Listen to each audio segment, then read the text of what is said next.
Well, I'm glad someone's paying attention to it. Let's talk Cavs. What happened to top 5? We're not doing top 5? No, I think we ran out of time. We got to get Cavs. We got a bunch of internet comments we got to read, Bo. We got to do Cavs. The Cavs last night, after that egg they dropped in San Antonio, I was watching closely because I wanted to see progression. I wanted to see a team that plays up to their talent. And I knew this Mavs team, they're not world beaters, but I think they're a good team. And on the road, the way the Cavs had played, I was very nervous about this. I thought this could easily be an L, but they won 105-90, and really with a few brief stretches, this was never even in doubt. Yeah. They jumped up big. They had a 17-0 run at one point, and they won handily. Donovan Mitchell played like the 5-star guy that we think he is. I threw out there that it was with the Celtics wins in the category for most impressive performances of the season. Does anybody think that's nonsense, or can they slightly agree with that? I would still put Boston ahead of them just because that's a team you're going to face in the future. Right. Theoretically, Dallas you really don't have to worry about. But, yeah, I mean, what I liked about last night was the fact that Donovan took control early. I mean, when I turned the game on, it was 18-2. I think it was 18-2. I thought, wow, okay. And Dallas made a run because that's what you do in the NBA. Sure. And it was close again, and then the Cavs pulled away again. It was a 20-point lead like that. Yeah. And just the way Donovan controlled the game, I think he had 27 in the first half. He set the tone early, and they really kind of coasted to a win. It was a much-needed win. Spurs loss was a bad loss. That's a bad team. I don't care if you're on the road. You can't lose that game in that building to that team. So to bounce back the way they did was impressive. Dallas may be a 500 team, but they're like the Cavs. They've been great at home and terrible on the road. Right. They were 11-4 at home coming into that game last night, and the Cavs obviously had played lousy on the road. So I thought it was an excellent win. And how about the game Lamar Stevens had? Yeah. You know what? That usually was even number when he 2 starts, on he my doesn't list. put up any stats, but He he was had a great. double-double. His plus-minus was 22. Yeah. Highest on the team. It was unbelievable last He had night. 18 and 11 or something. That's the problem with the Cavs. You don't never know what you're getting from Lamar Stevens, and you never know what you're getting from what's the name? Okoro. No, not LeVert. You just don't know. Like if He they could don't have get 35, he could have 3. The difference is you're paying Karis LeVert about $18 million, Yeah. and you're paying Lamar Stevens minimum wage Right, by NBA right. standards. So it's okay to get that out of Lamar Stevens. Like, if you can get it from him, the Cavs, I think, are a different team. Did they stumble onto something, though, with Stevens? I mean, I don't know how repeatable last night was. Yeah. But a lot of the ills that we've talked about, like things that they need, he stepped up and provided last night. yeah, I mean, I like him in that role and in the starting lineup. I've talked about it before because you don't need a whole lot out of that 3 spot, you know. And I think they've done a really nice job over the course of this rebuild, which obviously they're not in a rebuild anymore, of finding guys like Dean Wade and Lamar Stevens and these guys who were really nobodies and were looked over, and they were able to identify them, pick them up, and develop them. And that's something that wasn't always the case with this organization for a number of years. You know, that's the point I made a few years ago, is who are they really developing and turning into great players? And in the NBA today, you know, you don't need to have picks in the top 5 in order to develop a team, which is really what it used to be. Like, you needed top 5, top 10 talent. And teams like, teams like Miami, Toronto won a championship with nobody drafted in the top 10. Milwaukee, you know, with Giannis, obviously that's lightning in a bottle at 13, but even the pieces around him.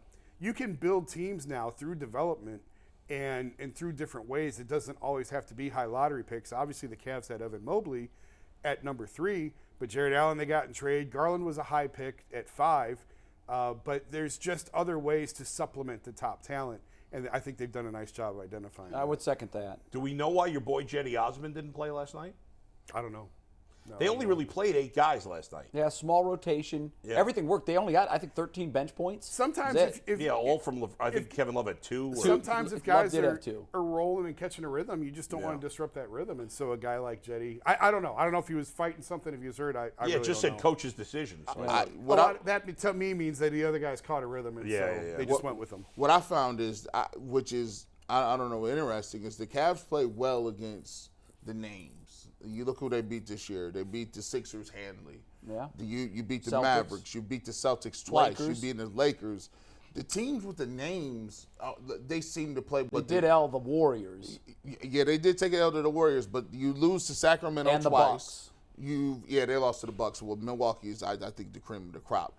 But I think this team has to be in the top. They have to have home court. I believe they have to have home court in the first round. I thought the defensive effort last night was exceptional. And Yeah. I noticed Bickerstaff after the game made reference to that. He said, everything we do starts with defense. Yeah. And I'll tell you why that was super encouraging to me. Defense is a switch. Defense is an effort.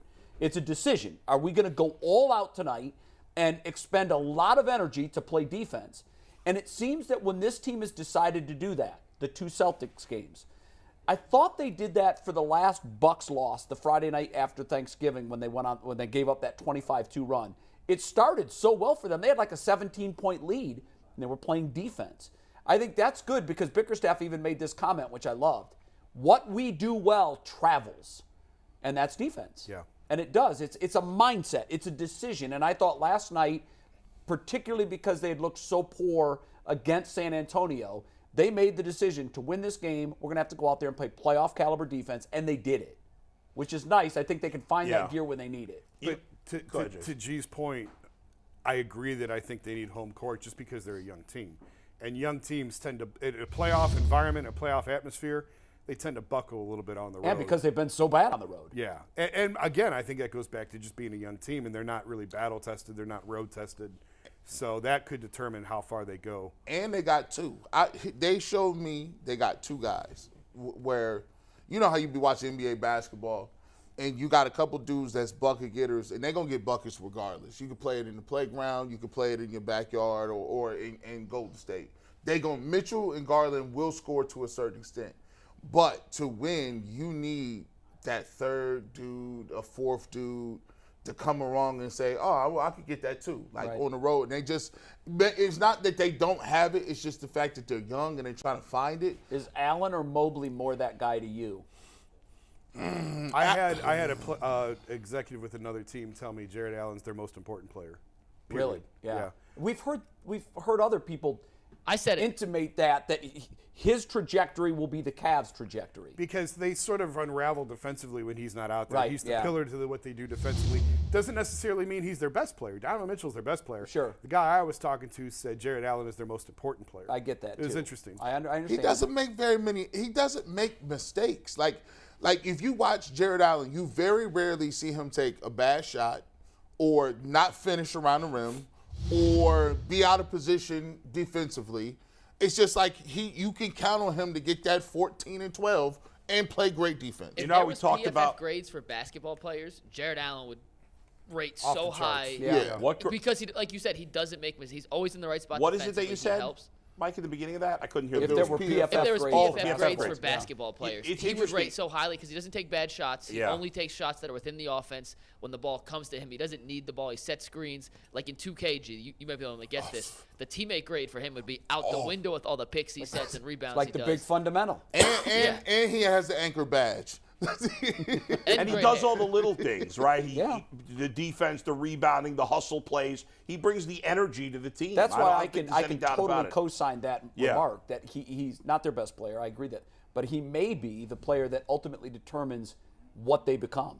You know how Jared Allen, you know how like we talked about, obviously he's a better basketball player than Jacoby Brissett is a football player, but like we talked about Jacoby Brissett knowing who he is. Yeah. And that's why he succeeded with the Browns because try to do more than that. Right. And Jared Allen knows who he is. He seems very comfortable in his skin and the type of player that he is. Yeah, this isn't a perfect comparison. In fact, it just fell into my head, so I may be wrong. You could probably talk me out of it. I almost liken him to Draymond Green with the Warriors. Not that he's the outspoken, fiery guy, but He's not a D-bag like him. but I mean, Golden State has Steph and Clay, but Draymond has really, a lot of times, been the backbone of that team. Yep. And I sort of look at this, I think, again, I just thought of this, kind of tend to look at this the same way, where you have Donovan and Darius, but yet Jared Allen is kind of the backbone of that team. Role, not game. I think, yes, plays that similar role. Yeah. I'm not saying their games are similar. Game, because they're no. not. But, yeah, I think you're right. That pivotal third guy that can hold it all together, and if he's not doing what they need him to do, it can all fall apart. Yeah. Once again, I look at Donovan Mitchell, man. Bro, I didn't know. I didn't know. I was disrespecting your game, bro. I knew you was good, but I didn't know he was that good, bro. Like, he came out in this game, and he was just basically like, "Oh, Luka, we know you get 33 a game, but who cares about that? You losing today." What, he finished with, like, 20? 20 or 21? 20 or 21. Yeah. Yeah. He just 22 maybe, Luka. and the way I saw him playing defense on Luka, that's what impressed me. and I'm like, he giving up 5 inches, and he's just digging down. Luka was in a bad mood last night. Yeah, he was. There was 3 or 4 times where I saw him just be absolutely disgusted with his teammates. I don't know what was going on. He looked like he had to he gave them that business in the locker The room. worst part about Luka last night, I had his over point total at 30.5. He scored 30. He scored 30. That Oh, took he him did out have 6 that many. minutes left. 9 of 23. Yeah, because he did a lot of work late but because he there didn't for a shoot while. well. He was 9 of 23 from the It hurt. field. Yeah. When you miss by 1 point Yeah, that does and they take him sting. out with 6 minutes to go, that hurts. Man, they've put nothing around him. Yeah, it's a one-man They show, got man. fooled. They went to that Western Conference Finals, and I'm like, now granted, him and Spencer Dinwiddie is second in the league in backcourt scoring. I didn't think that Darius Garland and Donovan Mitchell would be number 1 at this point. Where are they? in Number backcourt? 1. Oh, They're are. the number 1 scoring Wow. backcourt in the league, and this I is believe over it. all of them. What derailed Dallas was Kristaps Porzingis. Yes, killed him. They were supposed to be the But tandem. that guy never stayed healthy in New York. I'm just saying. No, but I mean, To G's it's a point- different story if he's Yeah. around. And To no, G's he's point, not. Though, sometimes having too much playoff success early Fooled derails you. your team. Look at the Hawks too. The Hawks. Hawks, made I know, the Eastern Atlanta's Conference a Final great 2 years example of ago. that. They go all in when the reality was that team was not ready to go all in. That team was No, 2 you're 3 right. years away. Yep. They got lucky that Ben Simmons had the brain fart. He hasn't been the same since. They played a Right. terrible Knicks team in the playoffs. They get crushed by the Bucks. You look at the Mavericks last year. They make the Western Conference Finals. They go through Phoenix, who collapsed. They weren't ready to take that all-in step. They lose Brunson because they go, hey, we need that money because we need a big guy. That's true. And sometimes, you love your team to make it. You never say it's a bad thing to get that postseason experience. Right. But can accelerate a timeline when a team doesn't actually need to be accelerated. Mitchell said after the game that he talked about losing to Dallas in this. Remember, they lost Game 6 at home. Yeah. And he actually said that he now looks at it as a good thing because it put him in Cleveland, See, do you think which tells me how much he loves being in Cleveland. Yeah, he Do does. you think they could piggyback off that experience? I know somebody, because last year we said they wasn't ready for it. We needed to get some playoff experience, 4 or 5 games and lose, and then figure out how to play yourself in championship basketball. Can they piggyback that? And Donovan Mitchell says, no, I remember when we lost to a team in the first round. Because Mitchell's been in some big series out west. Yeah, he has, but guys have to go through it for themselves. What Donovan experienced is good for Donovan, and he can learn from it. But Donovan can't. I remember when LeBron came back and Kyrie had never experienced a playoff game, and they played an early season game at Chicago, and Kyrie looked at James, I think it was James Jones, and said, "Is this what the playoffs are like?" And James was like, "Come on, man, are you serious?" Playoffs. But they had no idea. Right. And you have to, and that's why I thought last year was kind of devastating for the Cavs. Because they need that series. They missed that JB opportunity. needs that series. JB needs to know what it's like hey, they took away our best play. Yeah. That not only are they doubling Donovan, but this ATO that we run, they took that away. So now I have to come up with something to adjust. And how off that. rotations become so drastically different in the playoffs. Absolutely. And I mean, that's a where huge change. That's where Ty Lue, to me, is an elite head coach because of what he can do in a playoff series. He is sensational in the playoffs, and we have to figure out if JB can be that guy because we don't know. Yeah, no, that's By the true. way, Luka Doncic and Zach Jackson separated at birth. You buying that? No. Look at their faces. They look alike. No. Bull, come on. And I'm telling you, Their faces. Look at their I'm gonna faces. use your favorite term. Yeah. You lost in the Super Bowl. if Donovan Mitchell, if the Cavs get to, I don't know if they can get to the number 1 seed. 2 might be out of the reach.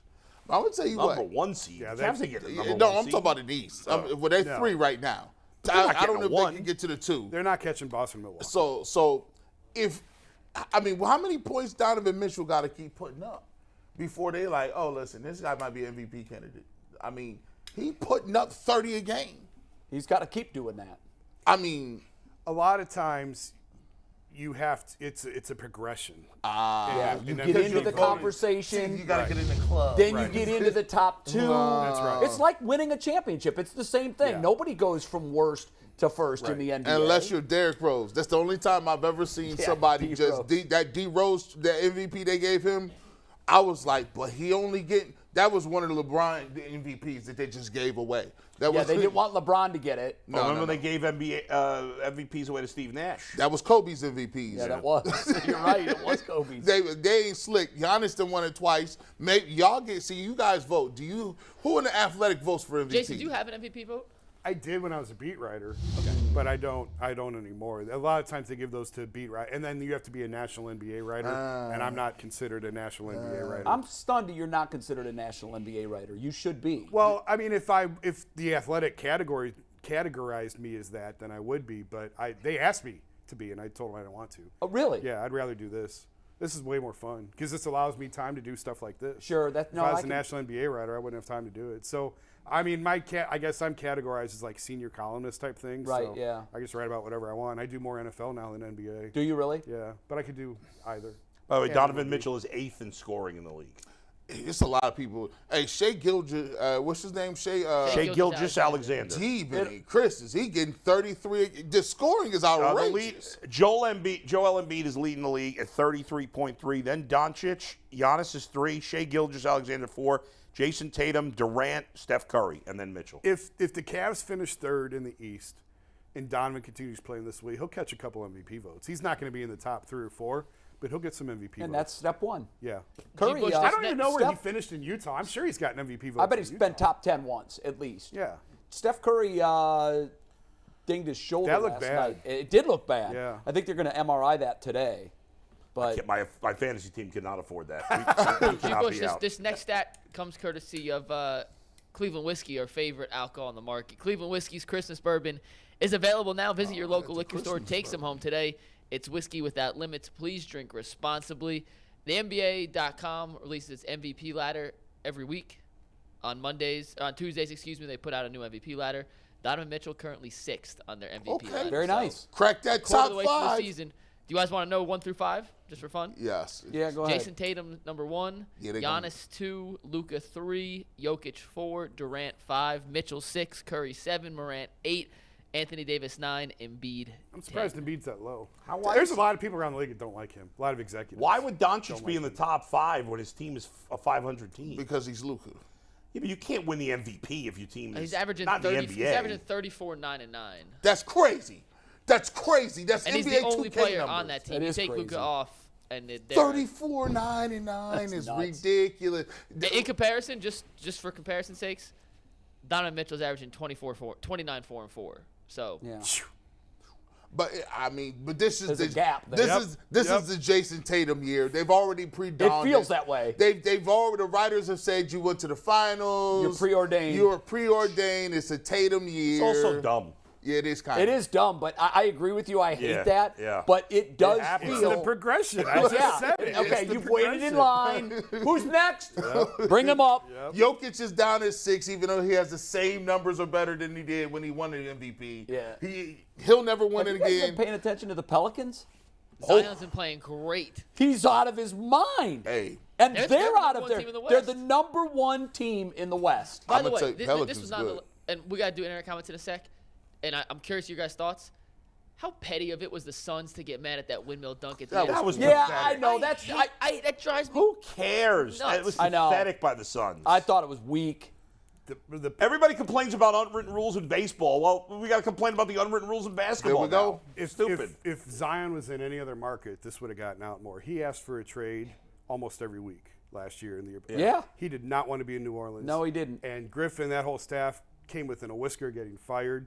And to see the way that they flipped that and turned that around. It's great to see. I can't believe that Griff survived because it was really bad. Aren't last they year. holding your breath with him, though, every game? Zion? Yeah. A little bit. Sure. But, you are. but if it's But CJ if he McCollum looks good, Ingram is nice, Valanciunas is keeping. Jose Alvarado is the most fun dude you've never heard of in the NBA. Really? They're Why? good. They're good. He's an undrafted, 30-year-old Spaniard who plays full court defense. He's everything you hate in pickup. Yeah. In the NBA, he's got dreadlocks. Him and Chris Paul look like they're going to fight every game. He's so much fun to watch, even though he doesn't really dominate the box. He's just a pest. You want He's my awesome to you watch. want my hot take? Yeah. And I don't give very many hot takes. New Orleans will not be, or the Pelicans will not be in New Orleans within 10 years. they'll be Yeah, gone. I would. Yeah, I would. I think the league wants them out of that. One of market. the unwritten stories about the Saints in the NFL is that market size in the NFL doesn't really matter as much as it does in the other sports because of the way they share their money league-wide. That's why a team like Green Bay, who's in the smallest pro sports market, I think, in the United States, that's why they can thrive and succeed. Where if this were baseball and you were relying on local contracts, but I've looked at the situation there. New Orleans has hemorrhaged population. Since the last couple of hurricanes, there have been hundreds of thousands of people have left the ADI, the market, and they have not returned. And it's going to be really interesting to see. I don't think they can support any team other than a National Football League team. No. Because their population base and their economic stature. If you take the Saints horrendous. Both of those facilities. If you take the Saints Oh my away, God, antiquated. if They the won't Saints take the leave, Saints away. They'll never that move city the will Saints. die. No, because City, whole city will again, die. because the way the Yeah, profits they won't are take the shared. Saints, but I don't where think they they're going to end up? The Pelicans. They were in the running to get a Major League Baseball team not long ago. They were one of like the Nashvilles and the Charlottes. I think that ship has sailed because Next of their baseball team's population got to be in loss. Vegas, no? But Well, yeah, I believe you're right. I think the NBA will be back in Seattle and Vegas within 10 years. I They'll be think out of is New it Orleans. possible the Pelicans go to Seattle? I think it's I possible. mean, they should have never left Seattle. I don't know No. which is going where, but I'm just saying I think Seattle's gonna have a team, Seattle and yeah. Vegas will have teams within Yeah. the next 10 I years. still don't understand Maybe a lot Seattle. faster than LeBron that. says he wants to own the Vegas team. Yeah. So maybe it's not a stretch that when he retires, that's where he puts all of his efforts to getting an NBA team in Vegas. McNuggety?